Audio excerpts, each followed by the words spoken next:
Raw as hell. Gotta come see it in person. It's that Leo in me. I don't want you, I'm just flirting. Bitch, we get shit done.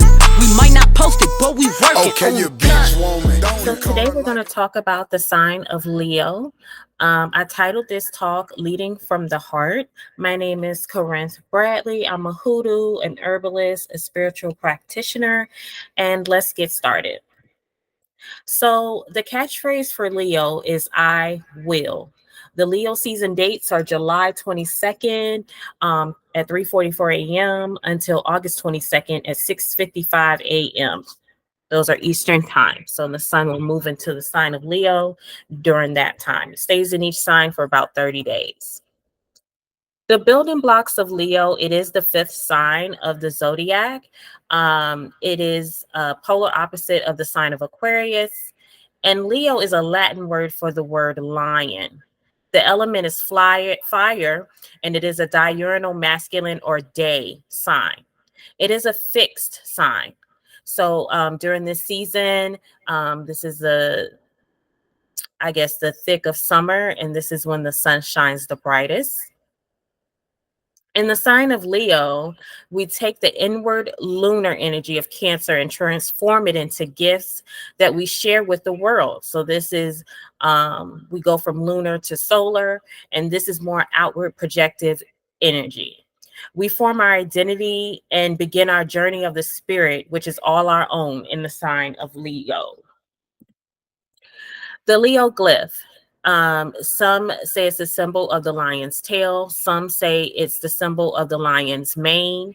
It sometimes is described as a half of the human heart. Some say it's the Greek symbol for the letter L. And some say it's the sun with the crescent moon combination, signaling the power derived from intellect and emotion. So Leo themes in mundane astrology. First, I want to say the Trump assassination attempt was July 13th of this year. That's probably one of the biggest Leo things that kind of happened. He is a 29-degree Leo rising. And so this really had an effect on him, on his physical body, being that the rising sign can be the physical body. Any type of leadership positions, kings or monarchs or any type of that is like the energy of Leo, of being like held in a high place in society.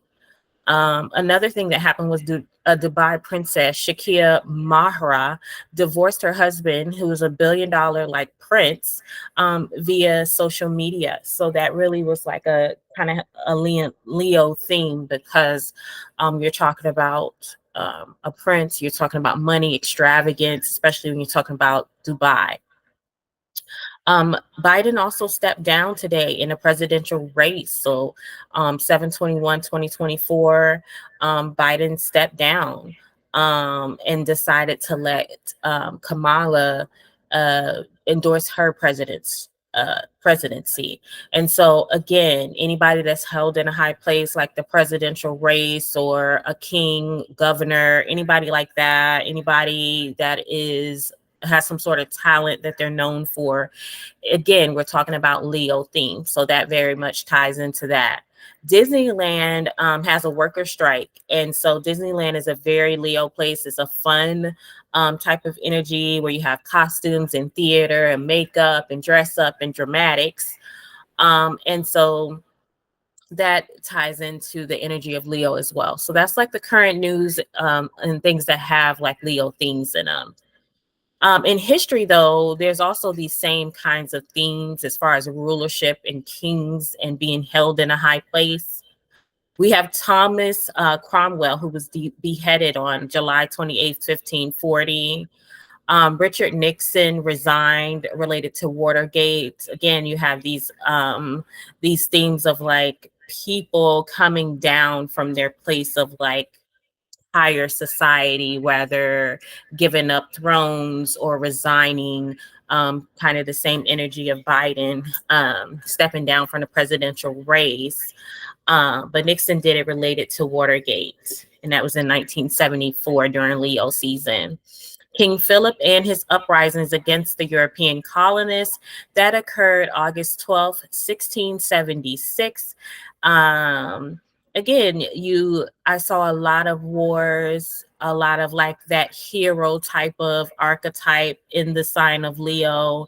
And so you have those constant themes of like war and some sort of victory, and Victor and Leo being like the hero of that um in that situation. And a lot of these situations occurred in history during Leo season. Woodstock actually also happened. It's like a world famous like hippie festival that happened in 1969 during Leo season. When you think about Woodstock, you think about the kind of lackadaisical kind of attitude, having fun in the sun. You think about the outfits that they wore, like Woodstock was very much like a very Leo influence type of festival. And then gold was discovered in Alaska August 16th to 1780. And gold is associated with the sign of Leo. So I thought that was interesting that gold was discovered in Alaska in Leo season. So the Leo transits, it's Sunday today. And we have a Sagittarius 1 degree rising. And in our seventh house at the time that we started, we have Jupiter, the lot of fortune, Mars, Uranus. And so that conjunction in the seventh house at 4 p.m. today. Today's the first day that Leo, the sun has moved into the sign of Leo. Also in Leo today is Mercury and Venus. And we will be preparing for Mercury retrograde in the signs of Leo and Virgo. Mercury will move to 4 of Virgo and then retrograde back to 21 of Leo. So if you have any placements in that Virgo Leo uh, degrees in between 21 Leo and 4 Virgo, you might experience some redoing, some things maybe with transportation or restructuring your plans or something of that degree. The new moon in Leo will be on 8/4/2024, and it will be at 12 degrees of Leo. So for you Leo heavy dominant people, sun, moon, or rising in Leo, especially around 12 degrees, this is a good time to manifest.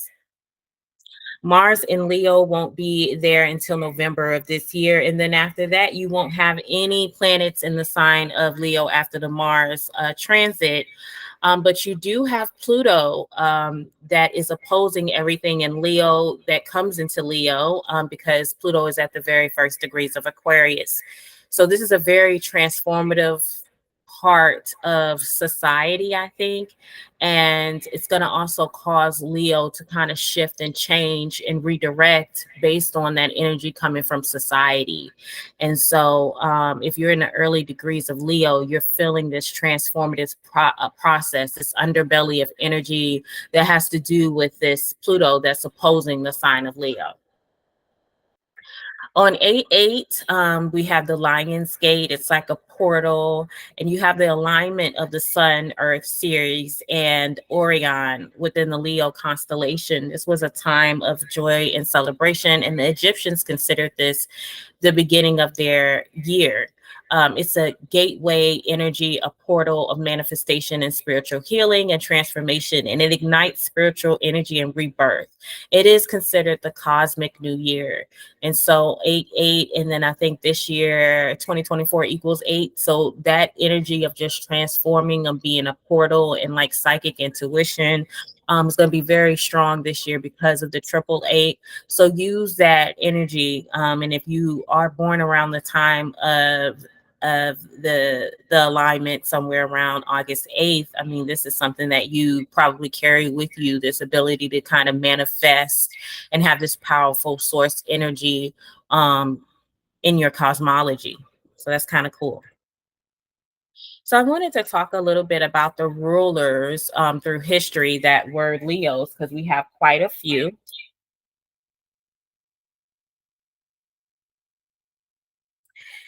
And just make sure. Okay. The leaders that I picked out. Let's go. We have Napoleon of France.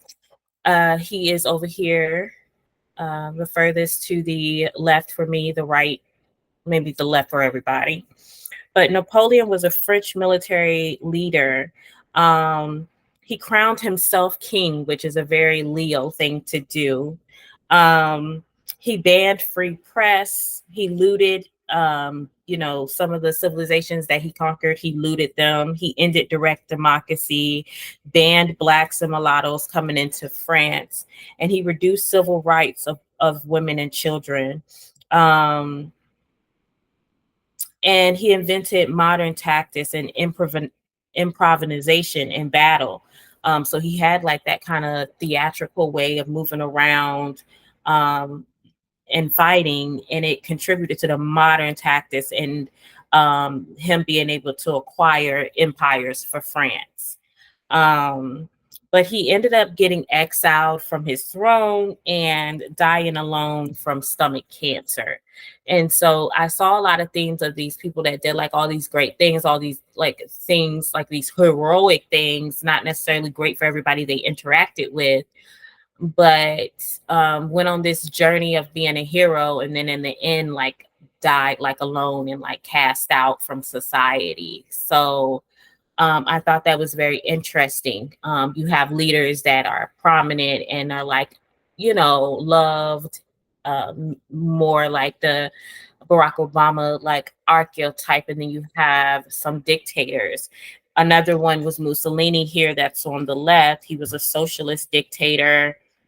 He was allied to Hitler. He believed in censorship and persecution of his opponents, and he believed in economic isolation.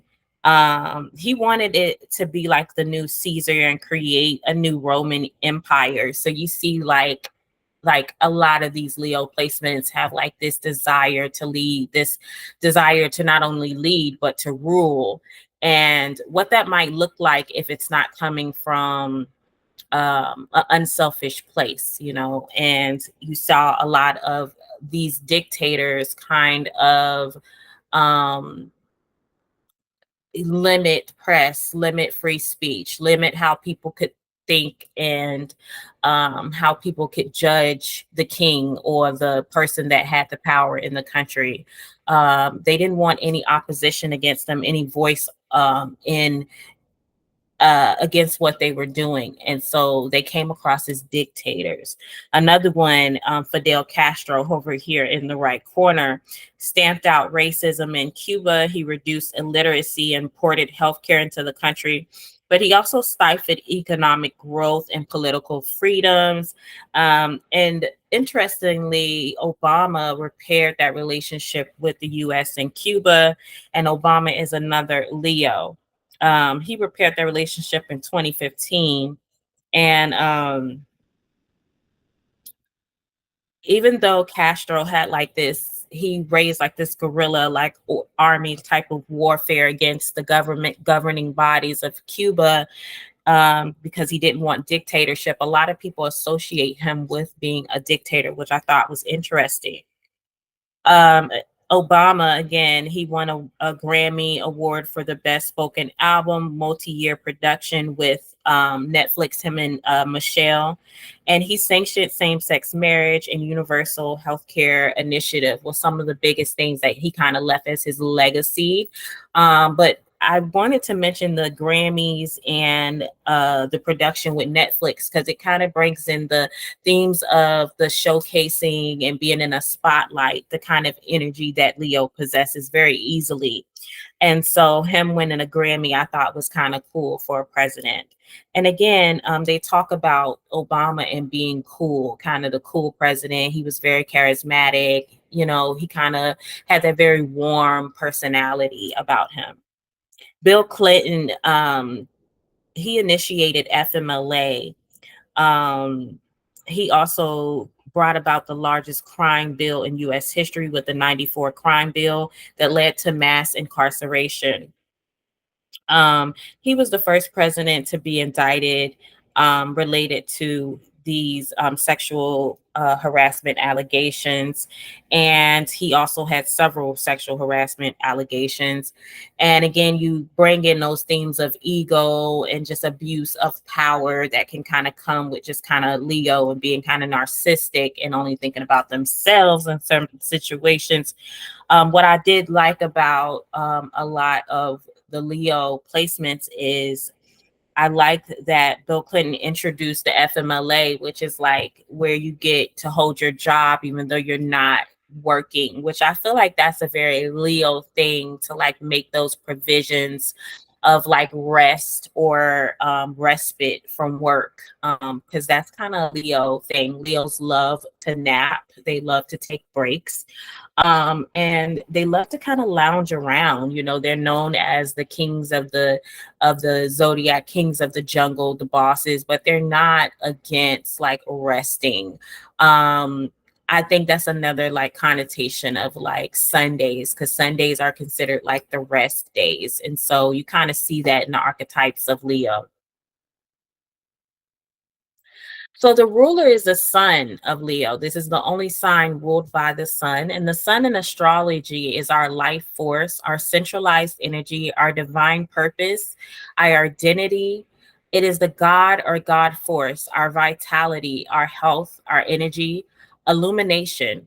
It describes the father, husband, or male influence, especially for female charts, and it is the hero of the story.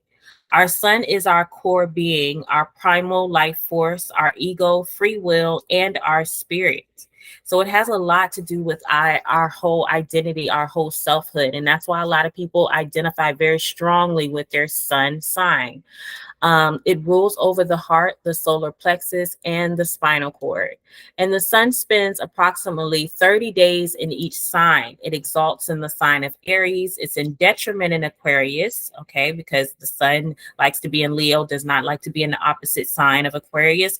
And it's in fall in Libra because it exalts in Aries, so it's going to be in fall in the opposite sign. It reflects the here and now, okay, where the moon is more concerned with the moon, with the memory and the past in the sign of Cancer. Um, you know, Leo is about today and living for today and having a good life and being joyful in the sun. And so wherever the sun sits in our chart shows us where we're proud and where we're creative. It is the life purpose and the style within the sun sign, okay? And it shows where our personality shines. The sun and its energetic. So it is a lot of people in some traditions will face towards the east to pray. And where we saw those rituals with the moon, I think the sun is a little bit different because people actually consider the sun to be a god, to be a manifester, to be a creator.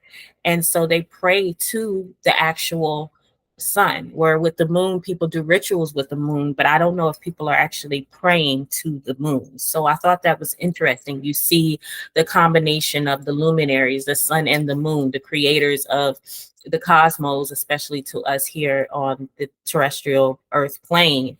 And you see how we interact with those luminaries a little bit differently.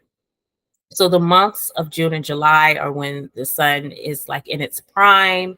You start to get into the creative energies of both Cancer and Leo. And then Sunday being associated with the head of the week, the start of the week, the sun's day, and also the creative energy, the seventh day. Okay. And the metal associated with Leo is gold. Okay. I said that earlier. Associated with having maybe a larger, rounder face, especially for a Leo rising. And it's associated with the sun is also associated with the right eye in a man and a left eye in a woman. So if you have a sun like myself that's in fall in Libra, you might have some issues with the left eye and its eyesight. Okay. Strongly placed a strongly placed sun will lead you to bliss in life, to recognition, to magnetic quality, to fame, to kindness, and to a kingly appearance. Okay. So if you have a sun in Leo, a sun in Aries, a sun in the ninth house, then you have a sun that is very happy to be there. You have a sun that is joyful, that recognizes its place in life. And sometimes when you have a sun that is in those opposite signs of Aries and Leo, or that are in places that are difficult in a chart, the fourth house, the sixth house, the 12th or eighth house, then you have to contend with um, just not an effective ego. You might just be somebody that might be prone to jealousy, not really able to identify yourself or have ego or self-esteem or will in the same way that somebody that has a strongly placed sun. So look at where Leo is in your chart, because that is where you're going to be attracting attention, putting things out in the world, establishing your identity, earning notice or appreciation, and making your desires known. This is where you may seek validation and demand loyalty and optimism.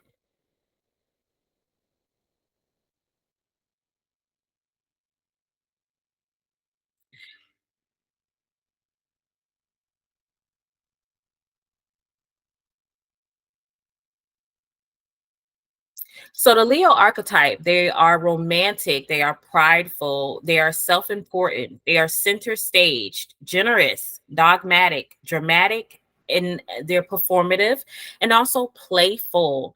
Okay, so those are the energies of the Leo. And now we're going to just watch a short clip of the Woman King. And gosh, I can't even think of her name, but I'm Googling it because I got a bad memory. And I know her name. I'm just going blank right now. Um, Viola Davis, my girl. This is one of my favorite movies, but it's so powerful. It just kind of exemplifies the energy of like commanding, the passion, the heroicism that's associated with the sign of Leo. And of course, Viola Davis is a Leo sun. So let's just watch this shortly.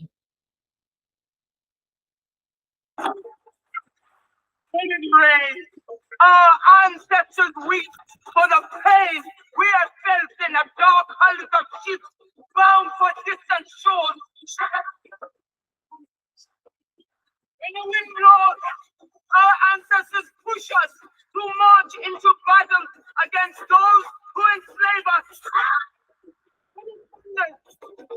Our ancestors demand we rip the shackles of doubt from our minds and fight with courage.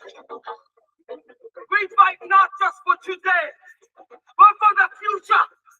We are the spear of victory. We are the blade of freedom.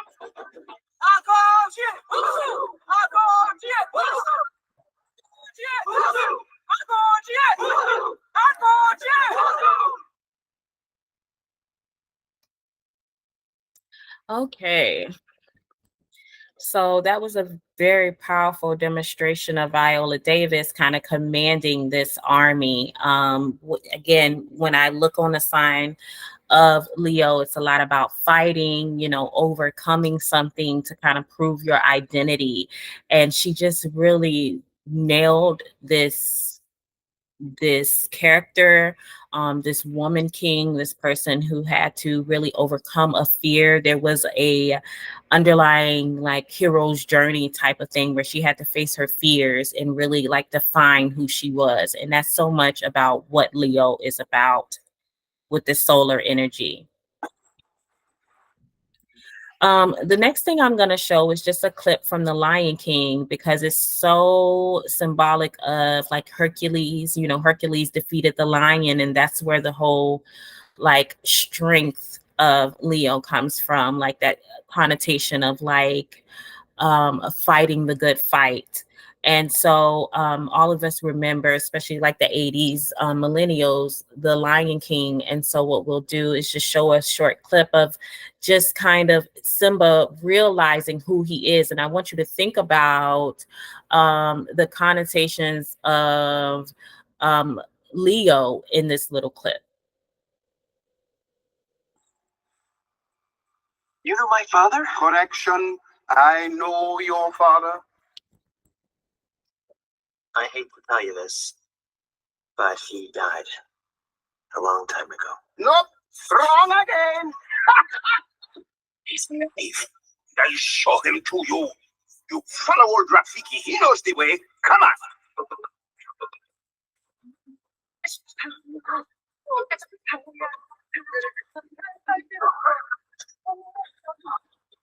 Hurry up! Well, wait. Come on. Just slow down.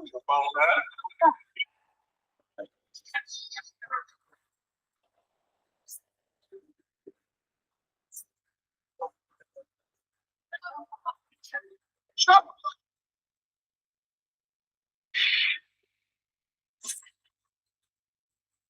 Look down from there.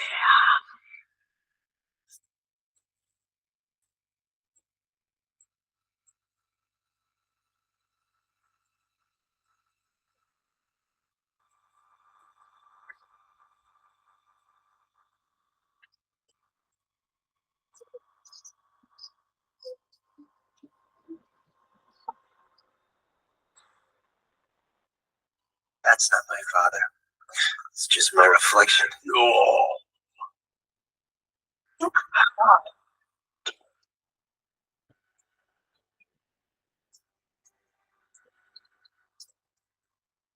See, he lives in you.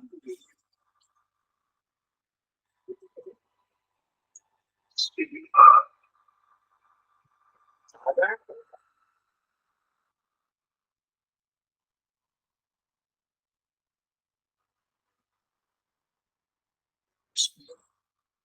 You've forgotten me. No. How can I? You have forgotten who you are. So, yourself, what you have become must take your place in the circle of life. How can I go back? I'm not who I used to be.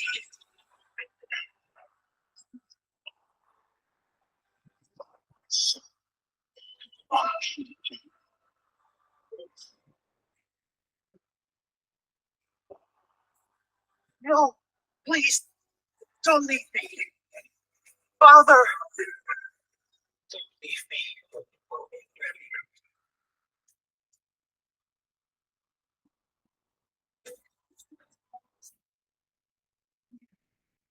All right. So in that little clip, you can see how Simba was basically expected to live up to this legacy of his father. Again, father and legacy and taking your rightful place in life has a lot to do with the energy of Leo. And the Lion King was just basically a well put together story of how that can be. But you know, being of your father's energy is very much a Leo thing, a Leo energy, a Leo energetic, because we're coming from Cancer, which is a lot about the mother and nurturing and the internal world. Leo is about who you are in the world. You know, your last name is usually your father's last name. If you have a relationship, usually with your father, he's very proudful of, you know, fathers are very proud of their children. It's a little bit different than a mother's love.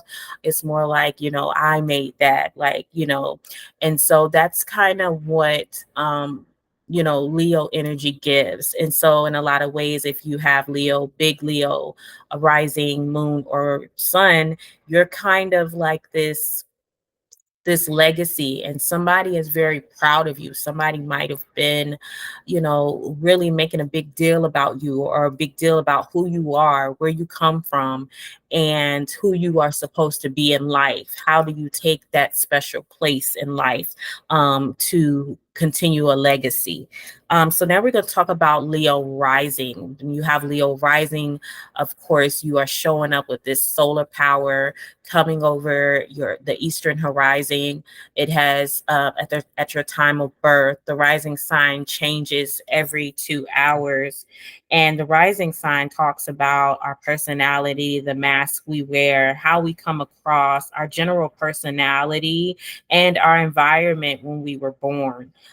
When you have a Leo rising, your life is a lot about fate and personality. It's about the spotlight, okay? Because you have solar energy ruling like how you come across. You're going to be very attractive to people and alluring. You're going to be charismatic. You might have feline traits, usually very good big hair. Your body is spotlighted in some sort of way. And there may be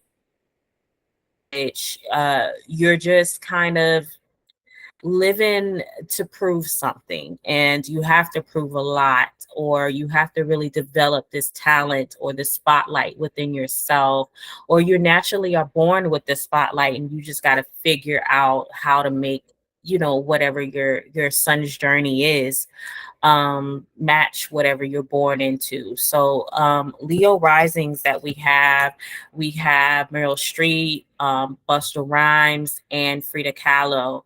All three of these people are very Leo line in their general, like, I think, appearance as well. You have wider foreheads.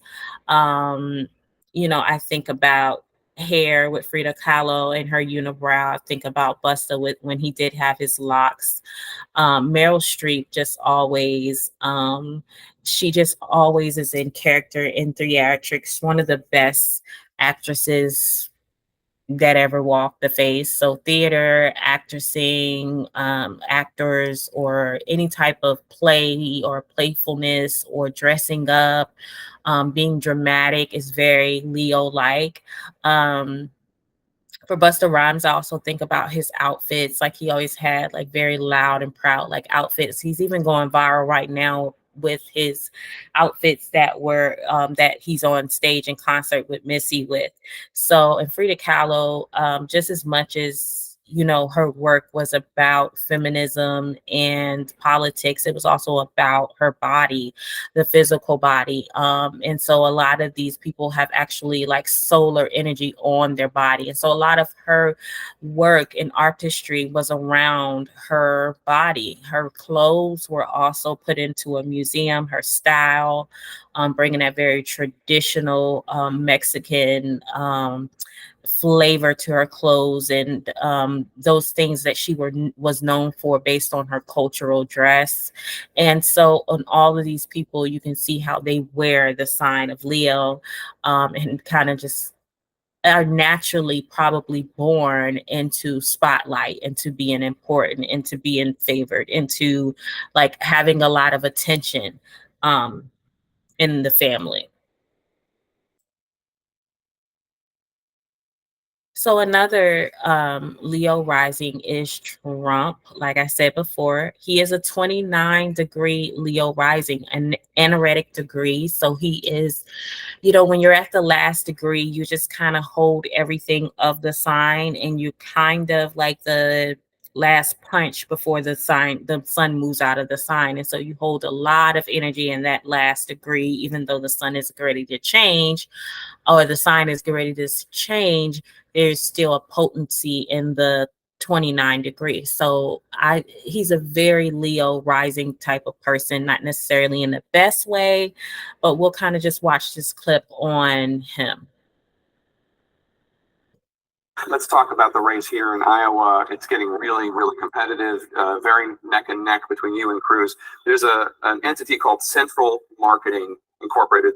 It's polling people in Iowa, asking them about different attack lines against you. Well, let's take Cruz. One of, So, well, let me you just shouldn't add, be doing that. he shouldn't be doing it. One of, we don't know, I don't know for a fact that it's Ted I'll tell you Cruz. what, if you look at his answer, because somebody asked him, do you think it's you? And he went,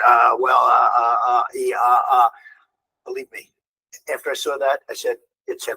He shouldn't be doing that. Very unethical. Well, let me ask you, because one of the potential attack lines had to do with an answer you gave to Frank Luntz months ago when you said that you've never asked God for forgiveness. Do you regret making that remark? No, I have great relationship with God. I have great relationship with the evangelicals. In fact, nationwide, I'm up by a lot. I'm leading everybody. But I like to be good. I don't like to have to ask for forgiveness, and I am good. I don't do a lot of things that are bad. I try and do nothing that's bad. I live a very different life than probably a lot of people would think, and I have a very great relationship with God, and I have a very great relationship with evangelicals, and I think that's why I'm doing so well with Iowa. The life you have now, when you say that you try to do good, that sounds very different from decades of tabloid media coverage in New York, in which some of your wilder escapades were. Well, I'm talking about over the last number of years. Okay. I've been, I'm leading a very good life. I try to lead a good life, and I have. And frankly, the reason I'm doing so well in Iowa and leading the polls, including the CNN poll, where I'm 33-20 in Iowa. And by the way, one of the things that I didn't like that Ted Cruz did last night, he said, "Oh, he's doing so well in the polls." He's not doing so well in the polls because nationally he's not doing well. New Hampshire is doing very poorly. You guys go back and forth on leading in Iowa, just in Iowa. The only place he's doing fairly well is in Iowa. That's the only place. If you look at these other places, he's not doing well, and certainly not doing well nationally. Okay, so I love, putting Trump up there because, not only is he like this Gemini, but he also has this very strong Leo placement. And it's very clear in his personality, right? He is very boastful. He's very, what some people might call narcissistic. He very definitely wears that Leo rising. But we're going to talk about Frida Kahlo a little bit. And here's a little bit of her story. Again, a Mexican artist who basically got in a bad accident. And I will let the video talk for itself. But she is a Leo rising.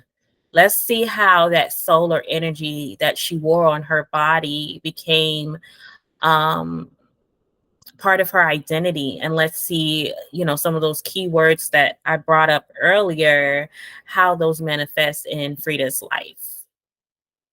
Today, we embark on a journey through the life of Frida Kahlo, an artist who painted her own reality with every stroke of her brush. But beyond her iconic unibrow and the vivid colors of her canvases lies the untold story of Frida Kahlo. Let's uncover the layers of her life, art, and legacy that continue to mesmerize the world. Born on the 6th of July, 1907, in Coyoacán, Mexico, Frida's life was a tapestry of beauty and pain. From surviving polio at the age of 6 to enduring a catastrophic bus accident at 18, Frida's early encounters with physical suffering deeply influenced her and her art. Yet it is in these shadows that Frida found her most luminous expressions of identity and existence. But let's dive deeper beyond the pain and the fame. Frida's art was revolutionary, not just for its raw and unapologetic portrayal of the female experience, but also for its bold engagement with political and cultural themes. A proud communist, Frida's activism was as vibrant as her paintings. She wove the threads of her political beliefs with her personal narrative, challenging societal norms and expectations. In a letter to her lover, Frida wrote, "I paint myself because I am so often alone and because I am the subject I know best." This solitude she speaks of wasn't just physical, but also emotional. Despite her passionate and tumultuous relationship with fellow artist Diego Rivera, Frida's loneliness surfaces within her work, revealing a contemplation on identity, love, and existence. Frida's resilience is another chapter often overshadowed by her tragedies. Did you know she taught herself to paint with her back encased in a plaster corset, lying in bed for months? or that she mounted her first solo exhibition in Mexico despite being bedridden, attending it in an ambulance and celebrating with guests around her bed placed in the gallery. This spirit, this fiery defiance against despair, is the heartbeat of Frida's untold story. Beyond her own story, Frida became a beacon for others. She embraced her heritage, weaving traditional Tijuana dresses, not just as fashion, but as a statement of cultural pride and feminist defiance. Her home, the Blue House, was not just a dwelling, but a salon for intellectuals, artists, and revolutionaries, reflecting her belief in art's power to change the world. So what can we, as admirers of her legacy, learn from Frida Kahlo's untold story? It's the courage to confront our own pains, to paint our realities not as we're told they should be, but as we feel them, deeply and truthfully. Frida's life reminds us to embrace our complexities, to contradictions, and to find beauty in our authentic selves. Frida Kahlo once said, "Feet, what do I need you for when I have wings to fly?" Through her art and her life, Frida teaches us all to fly, to transcend our circumstances, and to create ourselves anew in each moment. All right, that was beautiful. So I think, just her life and just highlighting how she experienced life in her art. Her identity was formed that way through her tragic accident, her pain, her love, her resilience, her nonconformity. She was a Cancer sun, but very much also Leo line, because all of her artwork centered herself, her life experience, and it was just very Leo. It very much highlighted her physical body, which you really can't get more astro good than that, as far as the solar energy being placed on your body. So this is Frida Kahlo's chart here. And today we embark. She is, of course, a 23-degree Leo rising. She's a 12th and 11th house. Again, her sun is ruled by, her rising is ruled by a sun in Cancer. So, you could really see with her wearing her culture on her actual body, her birthplace, she's very proud where she came from. Apparently she changed her birthday so that it matched the day of the Mexican Revolution. So she was very proud of where she came from. And you could see that pride that she wore in her traditional garments and her traditional and cultural headpieces and different things like that. Very much the sun in Cancer, and showing her birthplace, really wearing that around. And she also wore her clothes to kind of cover up some of her I think she had an artificial leg, or she also had a leg that was like longer than the other, or the like arthritis. So she wore her clothes almost like a shield, for safety, and for so people couldn't really see what was going on. So it's very much sun in Cancer ruling that Leo rising chart. Frida Kahlo. All right, so a Leo moon, and with the Leo moon, Leo moons are going to be very likable and charismatic. They are more subtle, I would say, than like a Leo rising or a Leo sun, but they still have the ability to capture attention, have fun, be expressive. They love pleasure, especially like at home and like around their family. They love to have fun and play games. They're ecstatic. They have like excitement in their feeling, and a general optimistic, kind of loyal, forgiving type of personality. A lot of people are popping into my head that are Leo moons, and I would say that's very true. You might have came from a mother that's very prideful, because again, the moon is talking about the family as well as the mothering and the nurturing. You might have been like your mom's special child, shown like a certain degree of attention as a child. You might have had some sort of way, especially when you were growing up, some sort of talent, or you might have been a dramatic child or had dramatic emotions, or you might have been like a little actor in the family. And so a Leo moon encompasses all of that solar energy into the moon sign. So we could also look at the sun that's ruling the moon, and see further how that might have manifested. Just the apple of your mom's eye or something kind of comes to mind with that. And when you have a Leo moon, you might enjoy like elegant surroundings. You might like finer foods. You like luxury. You like being pampered. You feel comfortable and in a family that maybe you're being admired, or you just like the finer things in life. So some Leo moons, we have Tracy Ellis Ross, Ludacris, and Bruno Mars. And our example, one of our examples is going to be Steve Harvey. He is also a Leo moon. And when I think about Leo moons, like I said, just a funny type of energy. So let's watch this short clip from Steve Harvey. Name a word starting with the letter S. Snake. Snake. Snake. Name a word starting with the letter S that many women call Steve Harvey.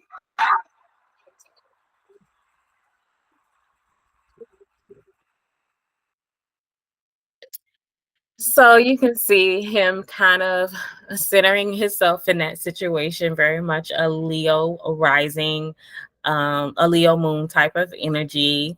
Name a word. Tracy Ellis Ross is a Leo moon. She's like a really good example. Her mother is Diana Ross. Her mother had a lot of spotlight. If you have a Leo moon, you might have a mom that got a lot of attention, a lot of spotlight, was just a fabulous, luxurious type of person. So she reminds me very much of like Leo moon with just her mother alone, but also like she has like the good hair of the Leo. And she only has that one placement in Leo, her moon, and it's squared by this Saturn in Gemini and this Uranus. So she's so wild and wacky, as well as she can be disciplined. Tracy Ellis Ross is always a good time. And so she really feels like a lion to me, like that lion, joyful, funny type of energy. And she looks like one as well. The moon can also represent the body and the stomach. And so having, just this fiery personality in the pit of your stomach, people. She's a Scorpio sun, so you really wouldn't associate her traditionally with this type of energy that she exudes. So it's definitely that Leo moon that shines through. Well, how did you start off writing though? What was the decision to get into? But I wasn't writing. I was just creating characters. And like my character stuff would come out of my silliness. Honestly, like I was such a storyteller. Like I don't know that I do this. When I do it with you, you play along. Absolutely. So it's always like a different voice. Like it's this accent, it's this voice. I'm telling a story. You are the person you're telling the story about. And like, that's just what it is. We're always in a bit. You can't help it. I didn't realize I did that, but like I started to realize I did that when my mom would try and do it back. No, I was like, what are you doing? Yeah. She'd be like, what are you doing? I'm doing what you're doing. And I'm like, no, I'm not. It's really weird. You're taking me out of the thing. It's not funny anymore. What you're doing isn't cool. That's weird. Mom, stop it. Okay, but this is amazing, actually. So one Christmas, my mom had given me a Hi8 video camera. I had no money, my version, which was I had my mom's credit card. My rent was paid, but I had no money. Okay. So I could go to the gas station or the market with the credit card and get some chips and shit. But that was like so that's my version. Don't get me wrong. I understand I come from privilege. Yes. Okay. Yes. So one Christmas I was like, what am I going to do? So I stayed up until like 3 o'clock in the morning playing dress up and doing all these different characters wishing happy holidays. So like there was the drunk French lady, there was Madame Hiver, who I still do. There were all these characters Just in your head. in my head, Okay. playing dress up, makeup, the whole thing. And video, like did the whole thing, edited it, and sent 52 VHS copies out to friends and family and maybe 2 people in the industry. It was not to get a job. It was literally This is like you. happy This is you. holidays. Yeah. At the end, is happy holidays. I was like drunk at the end pretending. One had gone to one of my cousins, and we all went home for Christmas after that. And I'm in the kitchen, and you know that face your mother gets when you know you are in trouble. Oh yeah. They got to it. She said, Tracy, Yes. I want to talk to you. can I talk to you? Come upstairs. And I was like, this isn't even, I want to talk to you when we're in the kitchen. Like, I need to go upstairs to the bedroom. She sits down on her bed next to me. She does the sit down next to me. And I was like, what? And she said, how many people have you sent that video to? I said, 52. Yeah. 52. Yeah. Can you get it back? And I was like, what do you mean? She was like, I think to her, it looked like it was a comment on what you're saying. Like it looked didn't look like you were, yeah. like I had got, but it was the beginning of my career. Yes. All righty. So I love that little clip because it talked about Tracy Ellis Ross and her relationship with her mom. You could hear her talk about almost like her mom like felt embarrassed about something, like, oh, what you're doing is a reflection of me. And you might find that with like Leo moon people who might it's all about pride, whether it's sun, moon, or rising. And, they want the people that they love to kind of be held to this same esteem. It kind of is a reflection of them. And so, especially their family, because remember, the moon reflects the sun. And so, they just want you to kind of be appropriate, kind of be presentable, and always be, up to par, and don't make them look bad. And so your childhood might have been full with, look the par, present well, wear this, wear that, and just that kind of scrutiny and kind of secondhand like kind of embarrassment anytime you did something that wasn't appropriate or they deemed that wasn't, didn't make them look well.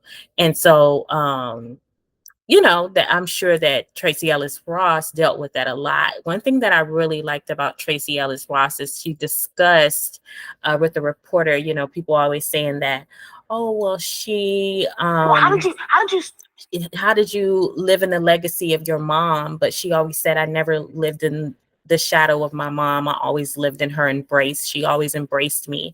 And Diana Ross has a Jupiter in Leo and like 2 or 3 other placements in Leo. So she has a very Leo-like solar energy that can be, especially with Jupiter there, kind of overpowering everybody else. But I feel like Tracy Ellis Ross was able to elevate that energy from her mom and kind of make her own identity and career. And she does say that everything is possible because of my mom.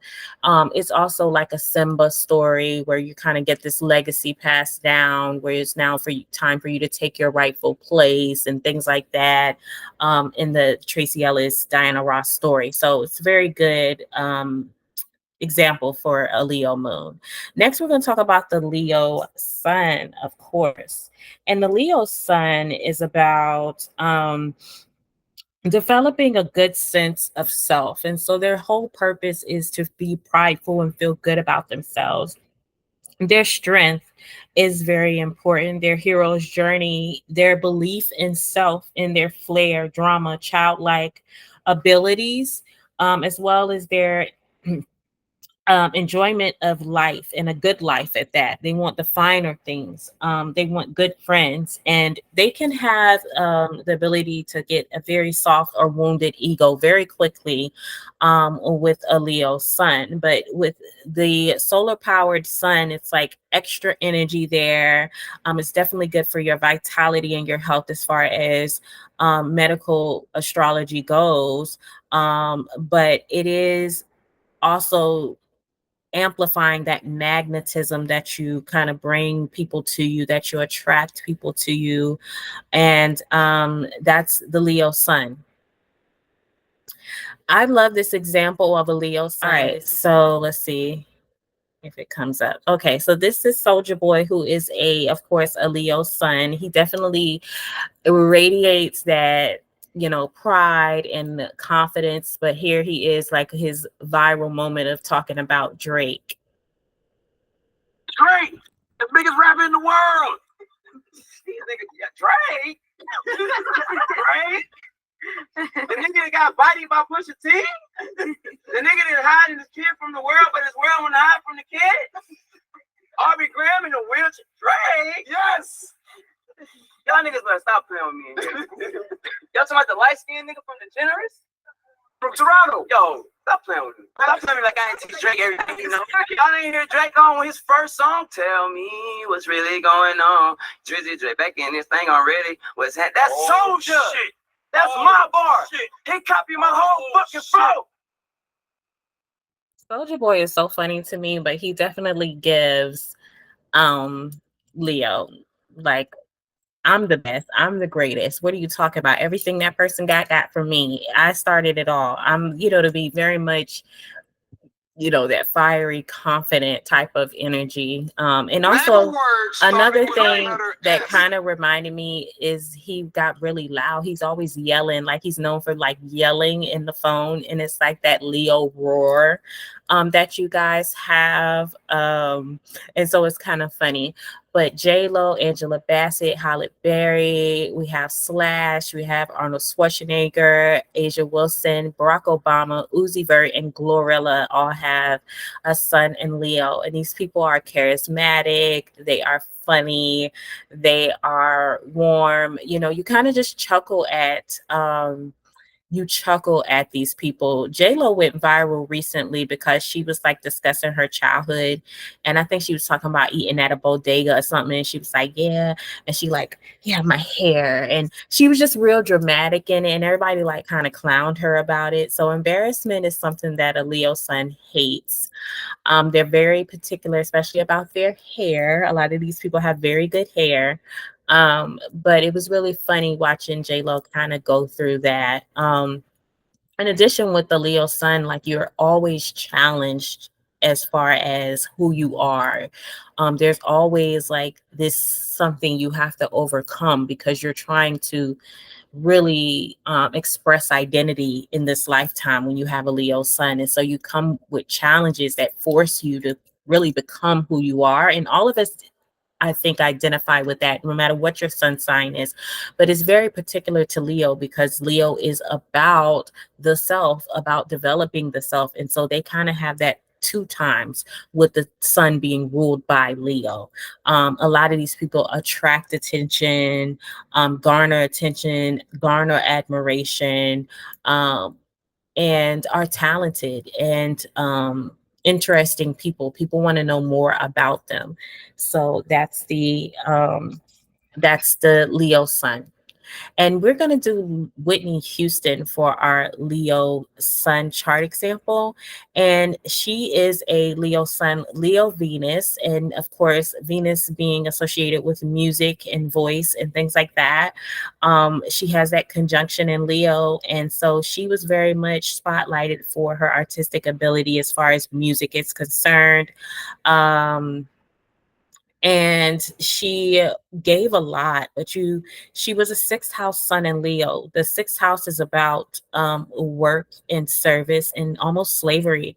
And something that I realized in the end of her life, when she was doing an interview, she was talking about how much people basically just use her for her talents. And she felt like a slave to her work. And that the only person that really allowed her to have fun and be herself was Bobby Brown. She no longer had to perform and be somebody for somebody else. So you can see in a way that her talent, because it was placed in the sixth house, was more of a burden for her, more of a servitude, more of her feeling like I can't escape this. Even though it's a blessing to have this voice, I'm enslaved to it. And I'm not in charge of it. And so she took charge. She was an Aries moon, and she tried to take charge of her own talents. And unfortunately, she didn't get there, and she met her demise quite early, but a wonderful talent and voice. And so we'll listen to Whitney Houston talk about her relationship with Oprah, with Bobby Brown, and the significations of just being a Leo sun and how that might bring challenges to people in your life, because you shine so bright. You have so much talent. People love you. You're adored. Whitney Houston was kind of like Black royalty, Black princess royalty when she first started. And so we'll hear a little bit about her experience with Bobby Brown. When did it start to go wrong? Can there be too much passion? Can there be too much? Yeah. Yeah, it can clash.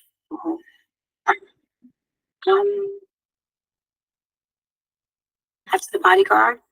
After? Well, that was early. 93, 94, 95 was filled with The Bodyguard years. Yes, yeah. That record, that album lasted me. I went for a long way. Okay. And yes, exactly. Yes. You know, I was on a whirlwind at that point in time. I was going everywhere. It was that record was so huge. So I had my baby. biggest ever. Oh God. I had my baby in one hand. And I had the man of my life I loved so very much, and I was crazy for with me. And he had just put everything aside on his own and just said, I'll go with you, don't worry about it. We'll do this thing.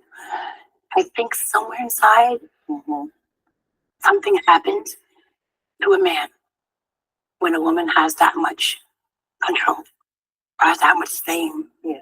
If he doesn't have his own. Doesn't have his own. Has to have his own. You know what I'm saying? I know what you're saying. I know exactly what you're saying. He has to have his own. Yeah.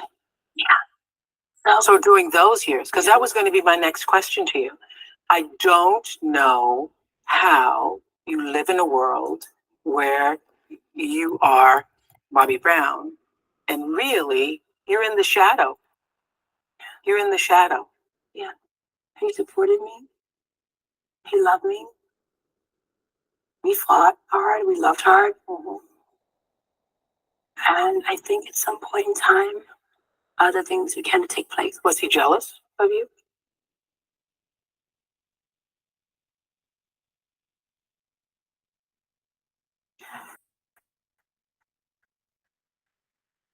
He's not going to like this, but yes. And then did you try to overcompensate? I tried to play down all the time. Yeah. I did. I tried to play, I'm Mrs. Brown, everybody. Don't call me Miss Houston, I'm Mrs. Brown.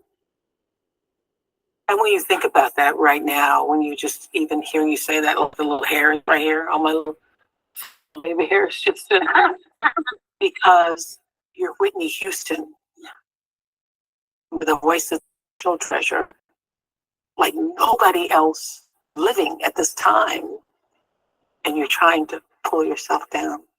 Yeah. And you had a lot of people antagonizing and trying to pull at us one way to another, you know, pull at me, pull at him, you know. Did you start to lose yourself in that? Because you're now trying to please. Yeah, trying to please. Yeah. And trying to not be so big. Yep. Yeah. I did. And that's where it started to go wrong. Yeah. Because you started to dim your own light. Yep. Sure did. Hi, YouTubers. I'm excited to give you an update about our own YouTube channel.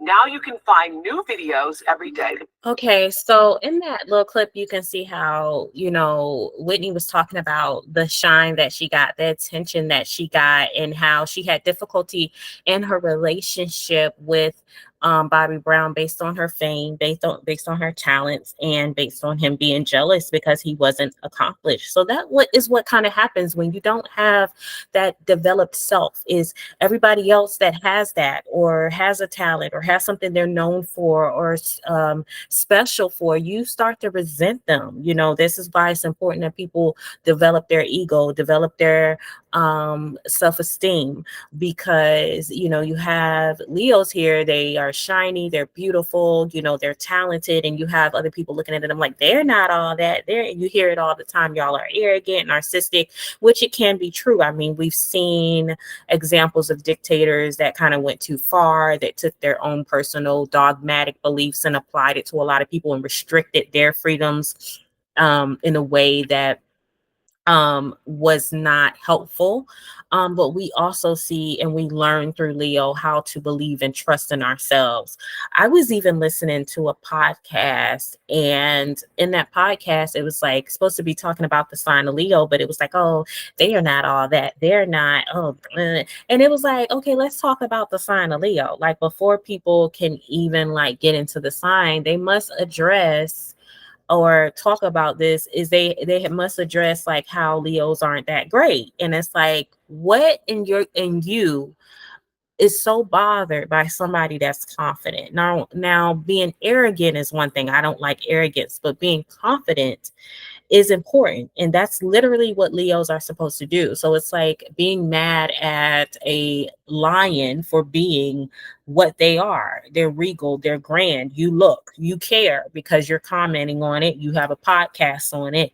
And then you say, oh, they're not that great. But that's what happens when people don't love themselves. And so Leo is a lot about loving yourself, loving your shine, knowing who you are, being confident in that. And you see a lot of Leos when they don't meet that self-confidence, when they don't meet that self-love, they meet their demise. Nobody is more disappointed in a Leo than a Leo is in themselves. And so that's reflected in a lot of tragedies that I've read with the Leo sun, not really being able to self-identify themselves and be courageous in that way. You might be talented, but you're defeated by what other people say, you know, what is going on in your life. And so Whitney Houston was definitely an example of someone who had spotlight, had talent, but definitely met and had to go through a hero's journey of her life with people that like Bobby Brown and people that said, you know, you are not that great. And so you need that self-development in this sign. It's so important because she overdosed and became this person that really her light dimmed very early because of her inability to really self-identify and get out of feeling like she is enslaved to her talent. Okay. They're the kind of video. And lastly, I will just show the Black Panther. I love Angela Bassett, one of my favorite actresses, also a Leo sun. In this scene, she died, but you can also see, like I said before, about the self-sacrificing. Like people don't talk about it a lot. Yes, Leos do stand up for themselves.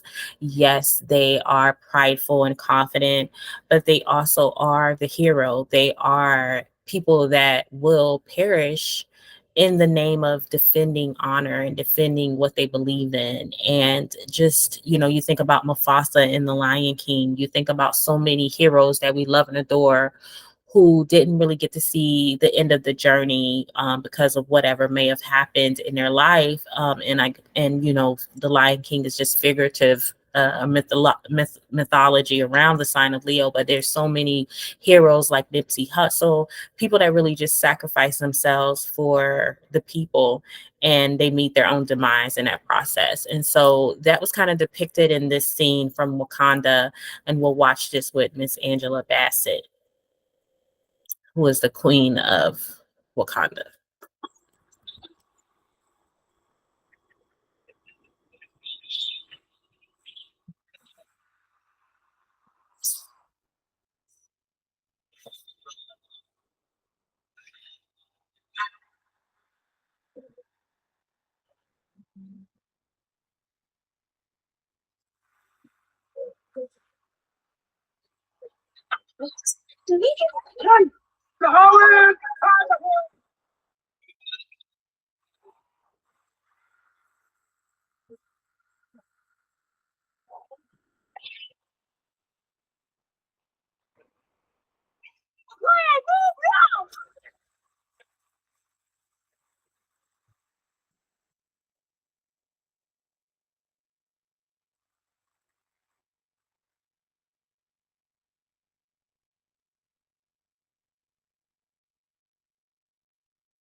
this. In 1 week's time, I will return with my entire army, and you will join us against the surface world, or I will wash Wakanda from the face of the earth.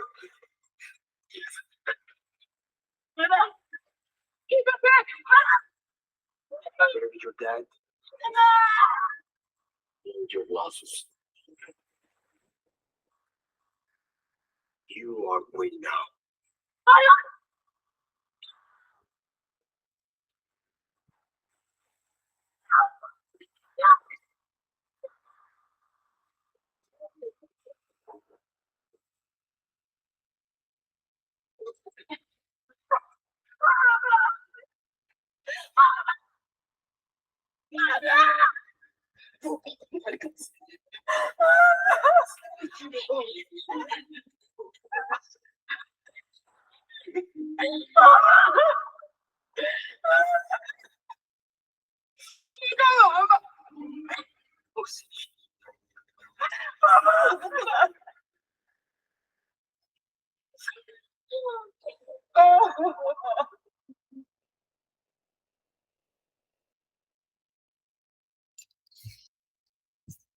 All right, so that was a very emotional scene, but very good acting per usual from Miss Angela Bassett. She is like the queen of acting to me.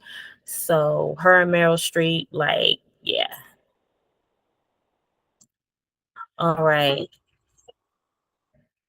So that ends the talk on the Leo Get your hoe and tell her to pipe down with her little ugly ass. Let's go stack to stack.